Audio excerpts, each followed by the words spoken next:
Hello students, class 9 lesson 9 lecture 3। इस video में हम बात करेंगे गति के नियमों के बारे में।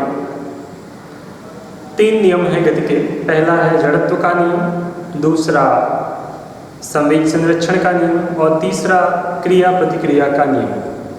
ये तीनों नियम काफ़ी महत्वपूर्ण हैं किसी वस्तु की गति की व्याख्या करने के लिए तथा उस पर लगने वाले बल तथा बल के प्रभाव का अध्ययन करने के लिए।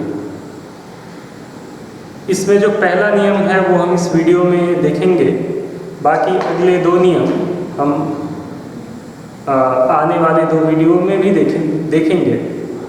तो जो पहला नियम है वो है जड़त्व का नियम, लॉ ऑफ इनर्शिया। ये नियम, तीनों नियम न्यूटन ने दिए थे या उनकी व्याख्या की थी। जो दूसरा नियम है संवेग संरक्षण का नियम, वो इन तीनों नियम का मूल है। तो न्यूटन ने सबसे पहले दूसरे नियम को बताया, फिर तीनों नियमों की उसके आधार पर व्याख्या की। लेकिन न्यूटन से पहले एक और वैज्ञानिक गैलीलियो, जिन्होंने जड़त्व के नियम की व्याख्या की थी, इसीलिए इस पहले नियम, जिसे हम जड़त्व का नियम कहते हैं, कुछ किताबों या कुछ व्यक्तियों द्वारा गैलीलियो का नियम भी कहा जाता है। तो आप कंफ्यूज ना हो जब जड़त्व के नियम को गैलीलियो का नियम कहा जाए। किताबों में भी कहीं कहीं गैलीलियो का नियम ही लिख दिया जाता है।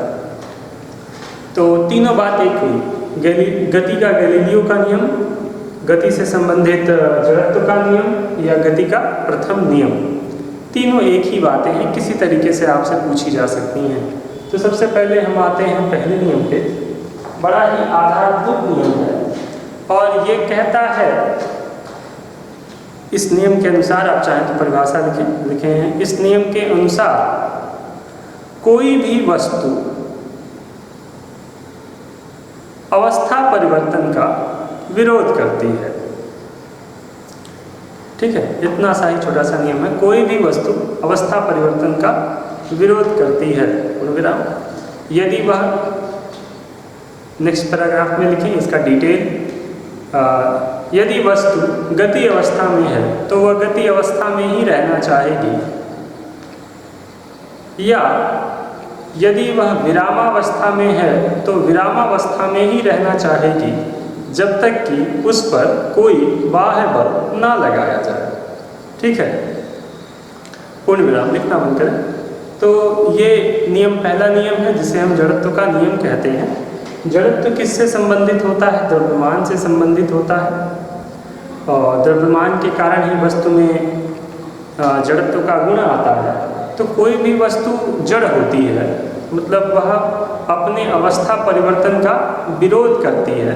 मतलब बिना बल लगाए आप किसी वस्तु की अवस्था में परिवर्तन नहीं कर सकते।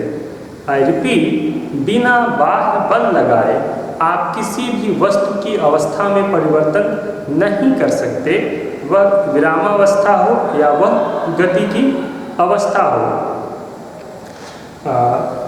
ये छोटा सा एग्जाम्पल था। उदाहरण देखें, जैसे मान लीजिए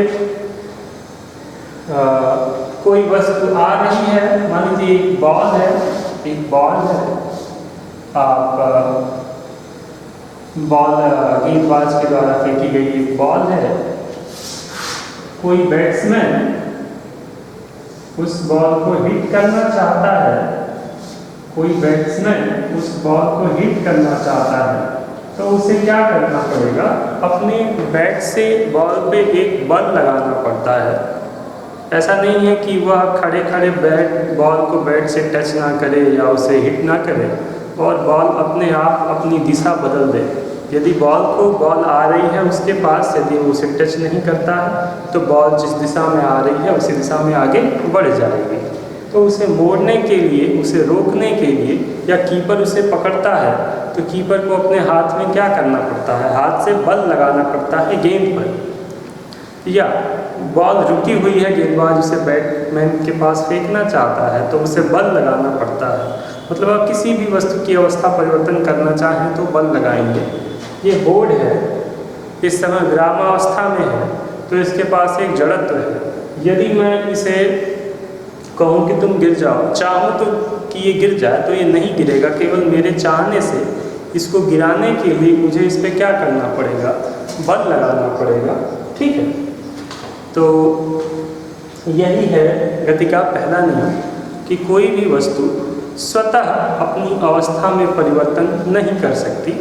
जड़ वस्तु की बात कर रहे हैं, जैसे आप ये सोचें कि आप सोए हुए हैं, आप चाहे खड़े हो जाएंगे तो हो जाएंगे, लेकिन उसके लिए भी क्या है, आपको बल लगाना पड़ा अपनी मांसपेशियों से। ऐसा नहीं है कि केवल आप सोच रहे हैं कि मैं खड़ा हो जाऊं और आप सोए हुए हैं और उठ के खड़े हो जाएं। तो कोई भी वस्तु बिना बाह्य बल के अपनी अवस्था में परिवर्तन नहीं करती, या वो गति अवस्था में हो या विराम अवस्था में हो। यही नियम है गति का प्रथम नियम, जिसे हम जड़त्व का नियम कहते हैं। ठीक है, यदि कोई दिक्कत हो तो कमेंट सेक्शन में आके कमेंट करें। फिलहाल इतना ही, नेक्स्ट वीडियो में मिलते हैं। Thank you.